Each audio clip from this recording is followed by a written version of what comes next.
बिस्मिल्लाहिर्रहमानिर्रहीम। अस्सलाम वालेकुम स्टूडेंट्स।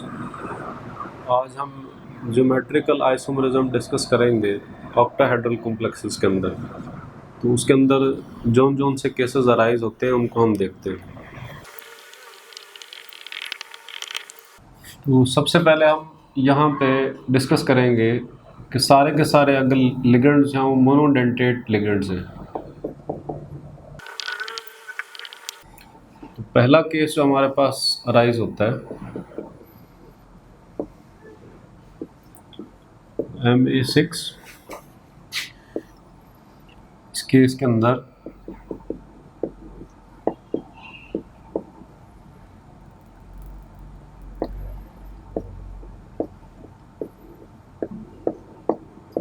आप सारे के सारे ए लगाएंगे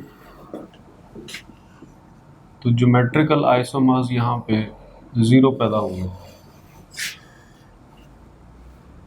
जबकि केस नंबर 2 के अंदर MA5D है, यहाँ पे भी ज्योमेट्रिकल आइसोमर्स 0 पैदा होंगे। इसकी क्या वजह है, इसको मैं आपको यहाँ पे दिखाता हूँ कि ये मेरे पास ऑक्टाहेड्रल सिस्टम है। ये देखें, अगर सपोज मैं इसको कहता हूँ ये पोजीशन 1 है, ये 2, ये 3, ये 4, ये 5 और ये 6, तो B जो है आपका रेफरेंस है, तो उस B को आप जिस मर्ज़ी पोजीशन पर लगा देंगे तो सारे के सारे, चूँकि ये सारे के सारे आइडेंटिकल पोजीशंस होती हैं, इन तमाम पोजीशंस की ऑक्टाहेड्रल सिस्टम के अंदर रिस्पेक्ट एक होती है। जैसे आप बेंजीन के अंदर हर कार्बन को कहते हैं कि वो सारे के सारे इक्विवेलेंट हैं, तो यहाँ पे भी ये सारी पोजीशंस इक्विवेलेंट होने की वजह से B किसी भी जगह पे लगा देंगे तो आपके पास एक ही सिस्टम अराइज होगा। तो यहाँ पे आमतौर पे आप ट्रांसपोजिशंस होती हैं उनको रेफरेंस के तौर पे लेते हैं। आए मैं आपको दिखाता हूँ कि कौन कौन सी ट्रांसपोजिशंस हो सकती हैं। देखें, आपके पास यहाँ पे सिस और ट्रांसपोजिशंस के जो केसेस हैं वो कुछ इस तरह से होंगे कि अगर आपके पास ये 1, 2, 3, 4, 5, तो पहला केस इस प्लेन के अंदर एक ऊपर वाला पिरामिड है, एक नीचे वाला पिरामिड है। ऊपर वाले के अंदर आपका ऑक्टाहेड्रॉन के अगर 4 हेड्रॉन ऊपर हैं तो 4 हेड्रॉन नीचे हैं। तो आप क्या देखेंगे कि ये 1, 2 के साथ भी सिस है, 1, 3 के साथ भी सिस पे है, 1, 4, 3, 4 के साथ भी सिस पे है, 5 के साथ भी सिस पे है। तो ये इस प्लेन के ऊपर जो 4 हेड्रॉन्स थे उनके अंदर केस है। बिल्कुल इसी तरह से इस प्लेन के नीचे जो 4 हेड्रॉन्स हैं वहाँ पे जो 6 पोजीशंस होंगी वो क्या होंगी कि ये अगर 6 पोजीशन है तो देखें ये 6 2 के साथ भी 6 में है, ये 6 पोजीशन 3 के साथ भी 6 में है, ये 6 4 के साथ भी है और ये 6 5 के साथ भी है। ठीक है, तो इसी तरह से जो तीसरा इसका एस्पेक्ट आता है, जो तीसरा पहलू आता है वो ये होता है कि ये 2 और 3 भी आपस में 6 में हैं, 3 और 4 भी 6 है, 4 और 5 भी 6 है, और इसी तरह से ये 5 और 1 ये वाले जो हैं ये भी आपस में 6 हैं, इस तरह से। तो ये सारी आपके पास 6 पोजीशंस आती हैं। इन पोजीशंस को अगर मैं ड्रा करना चाहूँ तो मैं कुछ इस तरह से ड्रा करूँगा। एक हाइपोथेटिकल स्ट्रक्चर मैं ले रहा हूँ ऑक्टाहेड्रल सिस्टम का।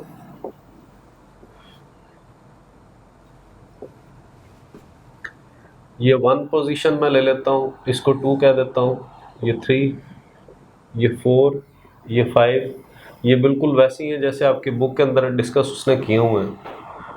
तो हमारे पास 6 पोजीशंस कौन सी होंगी जहाँ पे 90 डिग्री का एंगल होगा।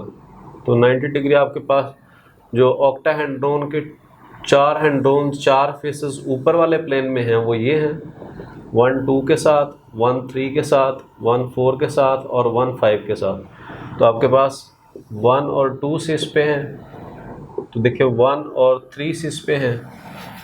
इसी तरह 1 और 4 भी सिस पे हैं। और 1 और 5 भी सिस पे हैं। इसी तरह जो नीचे 6 साइड पे इस स्क्वायर प्लेन के नीचे जो 4 फेसेस बन रहे हैं, वहाँ पे आपके पास ये देखें 2 और 6 का सिस पोजीशन है, 3 और 6 भी सिस पोजीशन में है, 4 और 6 भी सिस पोजीशन में है, इसी तरह से 5 और 6 भी सिस पोजीशन में है।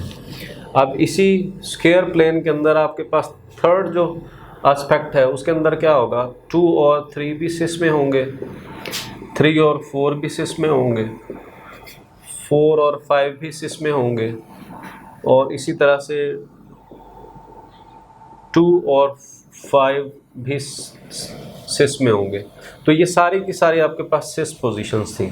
अगर हम ट्रांस पोजीशंस की बात करें तो हमारे पास ट्रांस पोजीशंस इसकी काम आती हैं जहाँ पे 180 डिग्री का एंगल प्रोड्यूस होता है। तो वो कहाँ कहाँ पे आपको नज़र आ रही है, आप देख रहे हैं कि ट्रांस आपके पास 1 और 6 ट्रांस हैं, 2 और 4 ट्रांस हैं, और इसी तरह से 3 और 5 भी ट्रांस हैं। तो ये आपके पास सिर्फ 3 पोजीशंस हैं ट्रांस आती हैं। तो हम आमतौर पे ट्रांस जो पोजीशंस होते हैं इनको जो है वो ज़्यादा रेफरेंस के तौर पे कंसिडर करते हुए इन अपने आइसोमर्स को आगे लेके चलते हैं। इसी तरह हमारे पास जो थर्ड केस है वो MA4B2 है।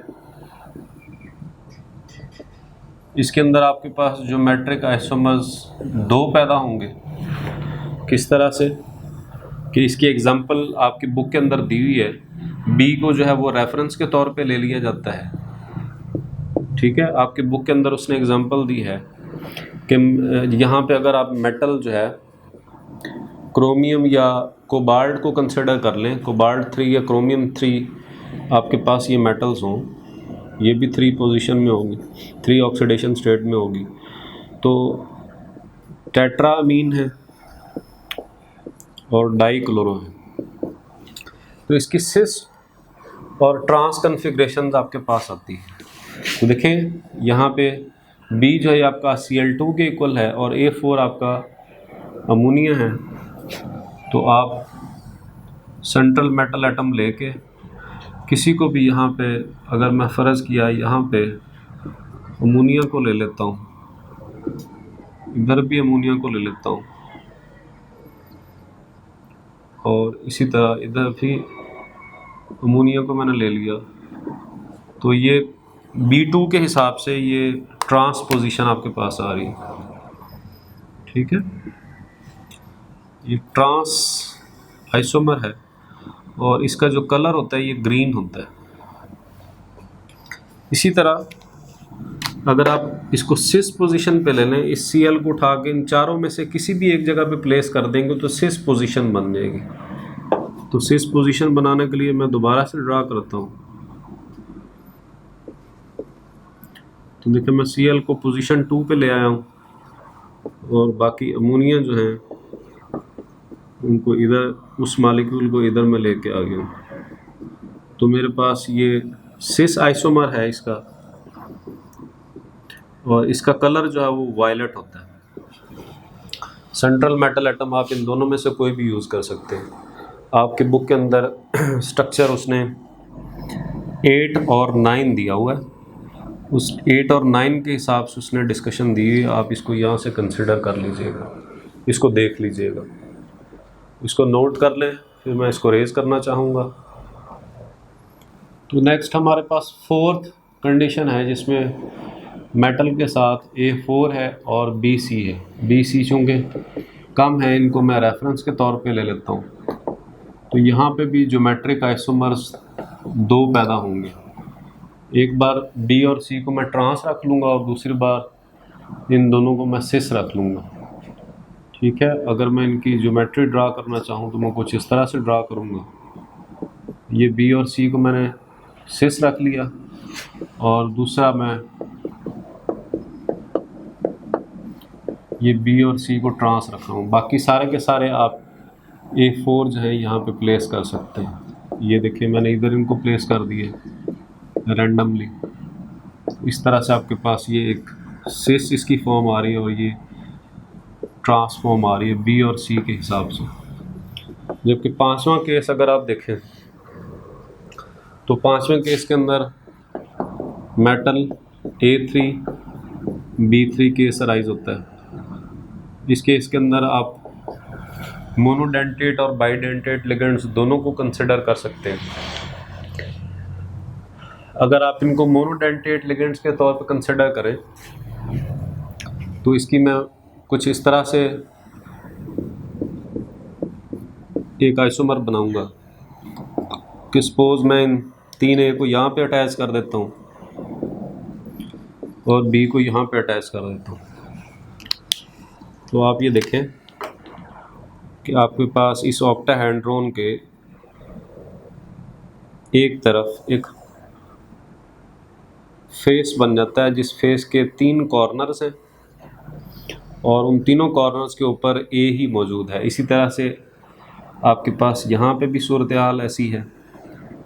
तो जब ये सेम तरह के लिगेंड्स मिलके एक ऑक्टाहेड्रॉन के अंदर एक पूरे का पूरा फेस बना रहे हो, जैसे ये आपको फेस बनता हुआ दिखाई दे रहे हैं, तो ऐसे आइसोमरिज्म को आप फेशियल आइसोमरिज्म कहते हैं। और ये आपका फेशियल आइसोमर है या इसको फैक आइसोमर भी कहते हैं। अब अगली पोजीशन में मैं क्या करने जा रहा हूँ, मैं इन दोनों को एक्सचेंज कर देता हूँ आपस में। जब एक्सचेंज करूँगा तो मेरे पास सूरत हाल बाकी सारे के सारे की वैसी ही रहेगी और यहाँ पे आपके पास चेंज आ जाएगी। देखें A था, ये इधर A था, इधर B था, इधर भी B था और यहाँ पे मैं चेंज लेके आऊँ, यहाँ पे मैंने B लगा दिया और ये A लगा दिया। तो ये आपके पास इसका दूसरा आइसोमर बन गया जिसको आप मेरीडोनल आइसोमर कहते हैं या इसको आप मर आइसोमर का नाम भी देते हैं। ये वो वाला केस था जहाँ पे आपके पास मोनोडेंटेट लिगेंड्स थे। अगर मैं यहीं पे बाइडेंटेट केसेस का कंसिडर कर लूँ इसी 5 केस के अंदर, जिसकी एग्जांपल उसने आपकी बुक के अंदर भी दी है, उसको मैं यहाँ पे ऐसे ड्रा करूँगा। ये देखें, इसका B केस है, दैट इज MAB थ्राइस और L। तो AB यहाँ पे उसने लिया है आपकी बुक के अंदर, उसने ग्लासिनेटो का लिगेंड लिया है, ये वाला, ठीक है। और सिंपल इसकी प्रेजेंटेशन के लिए अगर मैं इसको ऐसे शो करा देता हूँ तो आपको इसमें किसी किस्म की कोई कन्फ्यूजन जो है वो नहीं होनी चाहिए, ठीक है। तो यहाँ पे इसके बुक के अंदर उसने आपके बुक के अंदर जो स्ट्रक्चर लिखा है वो स्ट्रक्चर 12 और 13 लिखा है, स्ट्रक्चर 12 और 13, इसको आप देख लीजिएगा। इस केस के अंदर इसका सिस भी बनता है और ट्रांस भी बनता है। तो देखिए, अगर मैं इसको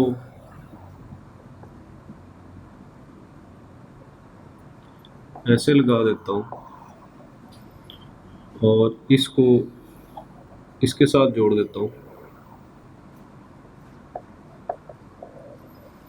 और यहाँ पे इसका NH2 यहाँ पे लगा देता हूँ, तो मेरे पास ये सिस आइसोमर है।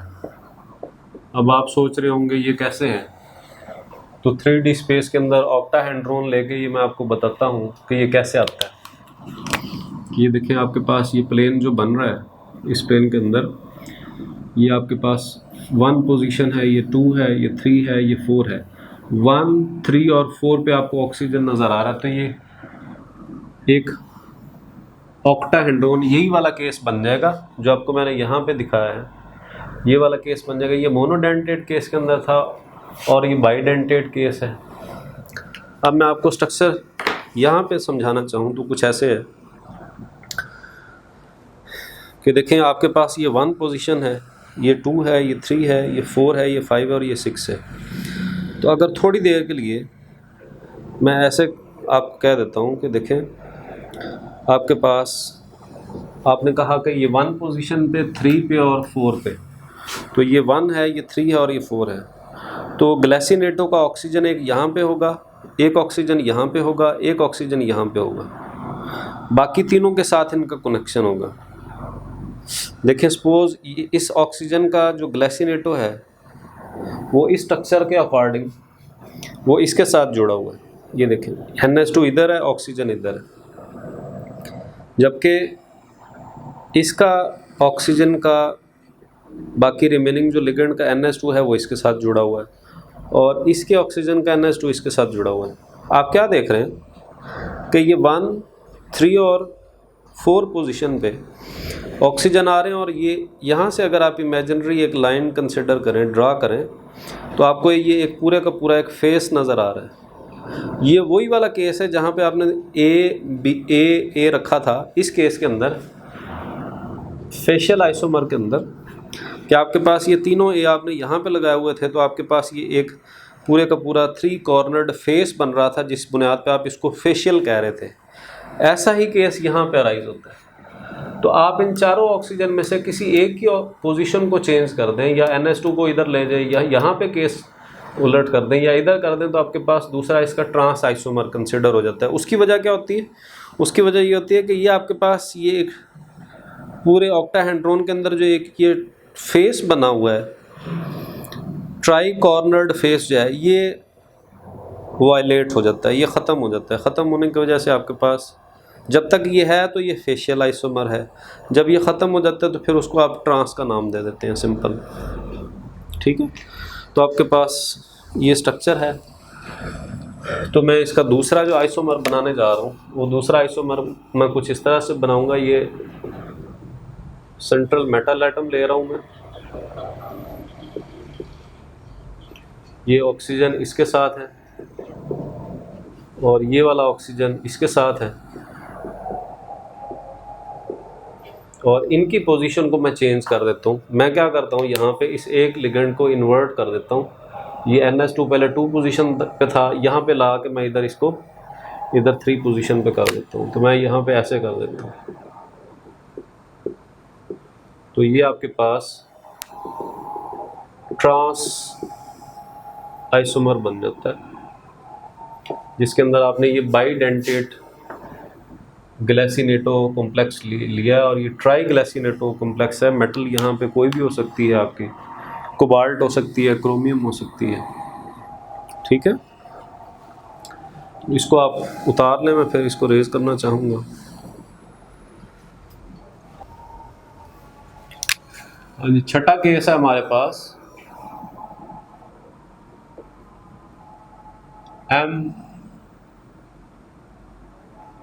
A3B2C। ठीक है, यहाँ पे आपके पास 3 आइसोमर्स जो हैं वो अराइज होंगे। इस केस के अंदर जो 3 आइसोमर्स पैदा होते हैं, मैं उनको ऐसे ड्रा करूँगा रफली कि आपके पास ये B और C को, अगर आप B को रेफरेंस लेते हैं यहाँ पे, तो देखिए B और B एक में सिस आ जाएंगे। आप यहाँ पे लिखेंगे कि B एंड B सिस हैं। इसी तरह से दूसरे केस के अंदर B और B ट्रांस हो जाएंगे,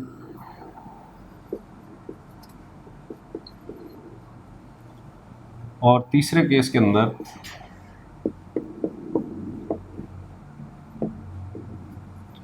B एंड C ट्रांस हो जाएंगे।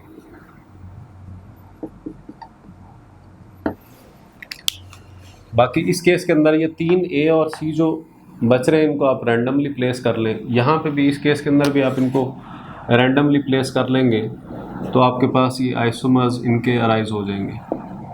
तो यही वजह है कि हम कहते हैं कि इस केस के अंदर ज्योमेट्रिकल आइसोमर्स की तादाद 3 होती है। तो दूसरा हमारे पास जो केस है यहाँ पे वो नंबर उसको हम 7 देते हैं और हम कहते हैं MA3BCD। तो इस केस के अंदर 4 ज्योमेट्रिक आइसोमर्स पैदा होते हैं। यहाँ पे अगर आप B को रेफरेंस के तौर पे लेते हैं तो एक बार B का ट्रांस A होगा, एक बार B का ट्रांस C होगा और एक बार B का ट्रांस D होगा। और इसी तरह से एक के अंदर C और D आपस में ट्रांस पे होंगे। तो ये आपके पास 4 आइसोमर्स पैदा हो जाएंगे। मैं अगर इनके स्ट्रक्चर ड्रा करना चाहूँ तो कुछ इस तरह से करूँगा। ये देखें, पहले केस में B का ट्रांस A है, दूसरे केस में B का ट्रांस C है, तीसरे केस में B का ट्रांस D है और चौथे केस के अंदर C का ट्रांस D है।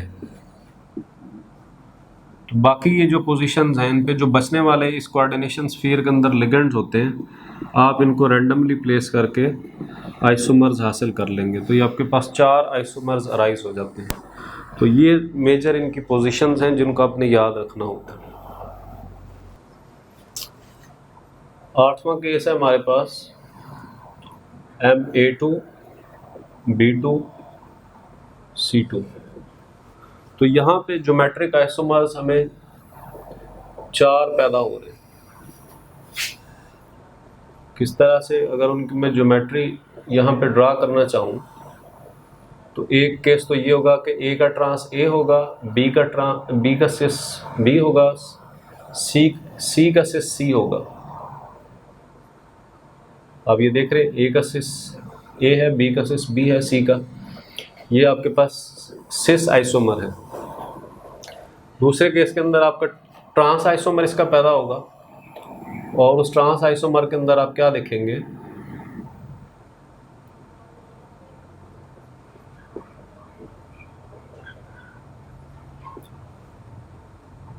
A का ट्रांस A है, B के ट्रांस पे B है और C के ट्रांस पे C है। ये ट्रांस आइसोमर है। इस केस के अलावा मज़ीद इसके अंदर 3 केसेस जो हैं वो अराइज होते हैं। उन 3 केसेस में आप क्या देखते हैं,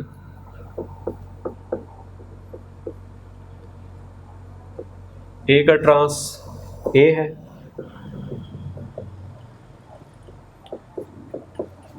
B का ट्रांस B है और C का ट्रांस C है। इस केस के अंदर आपने A को रेफरेंस लिया, यहाँ B को लिया, यहाँ C को लिया। बाकियों को आप प्लेस कर सकते हैं। अगर इधर A है तो इधर आप B लगा दें, इधर C लगा दें। इधर अगर B है ट्रांस पे, इधर A को और C को लगा दें। अगर इधर C है तो इस केस के अंदर आप A को और B को लगा दें। तो देखिए आपके पास 3 इस फॉर्म के अंदर आइसोमर्स पैदा हो रहे हैं। तो टोटल आपके पास 5 आइसोमर्स पैदा हो रहे हैं MA2B2C2 के अंदर।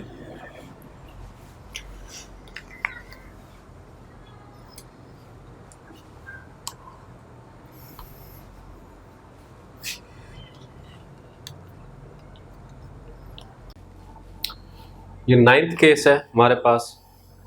इस 9th केस के अंदर आप पहले C और D, चूँकि यहाँ पे आपके पास रेफरेंस के तौर पे हैं, तो आप इनको सिस पे रख सकते हैं।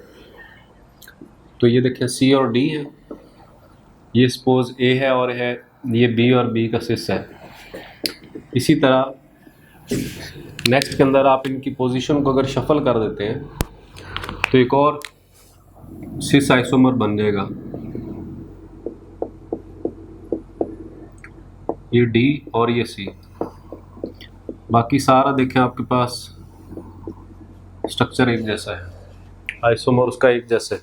इस केस के अंदर आपके पास 6 आइसोमर्स पैदा होने जा रहे हैं। तो दूसरे केस के अंदर जो ये दोनों के दोनों सिस हैं, और ट्रांस के अंदर आपके पास कैसी सूरत हाल होगी,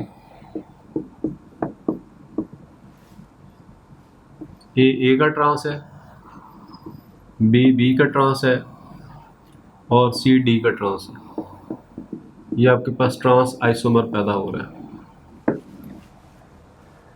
बाकी इसके अंदर मजीद 3 केसेस और अराइज होते हैं, जिनके अंदर एक बार आपने ए का ट्रांस ए को रखना है, बी का ट्रांस बी को रखना है, और सी का ट्रांस आपने डी को रखना है। बाकी इन पोजीशंस पे जो बचने वाले इस कोऑर्डिनेशन स्फीयर के अंदर लिगेंड्स हैं, उनको आप यहाँ पे प्लेस कर सकते हैं। तो टोटल आपके पास यहाँ पे 6 ज्योमेट्रिक आइसोमर्स पैदा हो जाते हैं।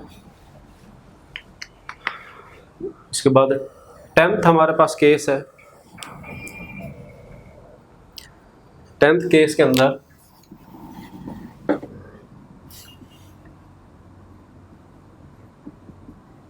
MA2 BC D और E। इस केस के अंदर आपके पास टोटल ज्योमेट्रिक आइसोमर्स 9 पैदा होने जा रहे हैं। यहाँ पे आप रेफरेंस ए को रेफरेंस के तौर पे ले लेते हैं।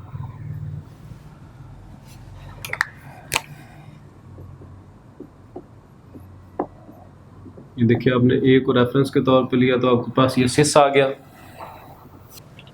और इधर आपने बी सी डी और ई को रख लेना है। अब याद रखें कि इस तरह से इस पैटर्न के ऊपर आप इनको जब प्लेस करेंगे, बी को अगर आप कांस्टेंट रखेंगे और बी के ट्रांस पे एक बार आप सी को, फिर डी को, फिर ई को अगर रखते हैं, तो आपके पास 3 आइसोमर्स पैदा होंगे। इसी तरह अगर आप बी और सी को कांस्टेंट रख लेते हैं, तो डी और ई के साथ 2 आइसोमर्स पैदा होंगे। इसी तरह अगर आप बी सी और डी को कांस्टेंट रख के ई की ट्रांसपोजिशन देते हैं, तो आपके पास ई के हिसाब से 1 आइसोमर पैदा होगा। तो टोटल आपके पास यहाँ पे 6 आइसोमर्स पैदा हो रहे हैं। तो ये 6 पोजीशंस के साथ था। अगर आपने ए को यहाँ पे फिक्स किया हुआ है और कांस्टेंट जो आप कर रहे हैं यहाँ पे बी की जगह पे उनको आप 1 बाय 1 चेंज कर रहे हैं, ठीक है। जबकि ट्रांस हमारे पास पोजीशंस पे अगर आप ए को ट्रांस पे रख लेते हैं, तो यहाँ पे आप रख देते हैं बी सी डी और ई इस प्लेन के अंदर। एक बार आपने यहाँ पे बी को रखा, यहाँ सी डी ई, तो इस तरह से आप इनकी शफलिंग करके यहाँ से 3 आइसोमर्स आप यहाँ पे हासिल कर सकते हैं। तो एग्रीगेट आपके पास 6 + 3 9 आइसोमर्स इस केस के अंदर अराइज हो जाते हैं, ठीक है। इसके बाद हमारे पास लास्ट इसका केस है, जहाँ पे ये सारे के सारे जितने भी डेंटेड लिगेंड्स हैं, मोनोडेंट, ये सारे डिफरेंट होते हैं। तो आए हम उसकी तरफ आते हैं। तो इसको रेज कर लें।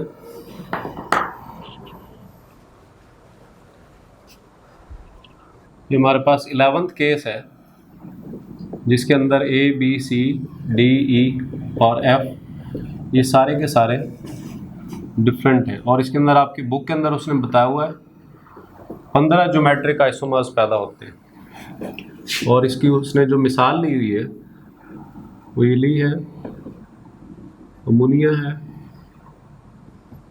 पिरिडीन है, NO2 है, क्लोराइड है, ब्रोमाइड है और आयोडाइड है। इसकी तो ये अभी तक ये आइसोमर तैयार किया जा सका है। इसकी 3 अशकाल को अलहदा किया गया है, लेकिन इसकी 15 के 15 जो आइसोमर्स हैं उनको अभी तक अलहदा नहीं किया गया। तो इसके अंदर हमारे पास जो 15 ज्योमेट्रिकल आइसोमर्स पैदा होते हैं उनको देखते हैं हम कि उनका क्या पैटर्न होता है। तो देखिए हमारे पास अगर यहाँ पे A, B, C, D, E और F को इस एक पोजीशन पे कांस्टेंट रख के, सपोज ये A है, इसको आपने यहाँ पे रख दिया है, बाकियों को हर पोजीशन पे प्लेस कर देंगे रैंडमली। उसके बाद दूसरे नंबर पे आपने B को यहाँ पे कांस्टेंट रख देना है, तो बाकियों को बचने वालों को यहाँ पे प्लेस कर देना है। तो हमारे पास इसके अंदर जो पैटर्न आने वाला है वो देखें, अगर आपने A को कांस्टेंट रखा, B, C, D, E और F को शफल किया तो हमारे पास 5 आइसोमर्स यहाँ पे पैदा होंगे। तो अगर आपने A और B को कांस्टेंट रखा तो C, D, E और F से आपको ये 4 आइसोमर्स हासिल हो जाएंगे। इसी तरह से आपने A, B और C को अगर कांस्टेंट रख दिया तो D, E और F ये 3 आइसोमर्स आपको हासिल होंगे। इसी तरह से आपके पास A, B, C और D को अगर आप कांस्टेंट कर देते हैं तो E, F टोटल आपके पास यहाँ पे 2 आइसोमर्स पैदा होंगे। और अगर आप A, B, C, D और E को कांस्टेंट कर देते हैं तो आप F के हिसाब से 1 आइसोमर हासिल करते हैं। तो टोटल आपके पास 5, 4, 9, 3, 12 और 3, 15, तो 15 आइसोमर्स आपको इस तरह से हासिल हो जाते हैं। तो ये हमारे पास इसको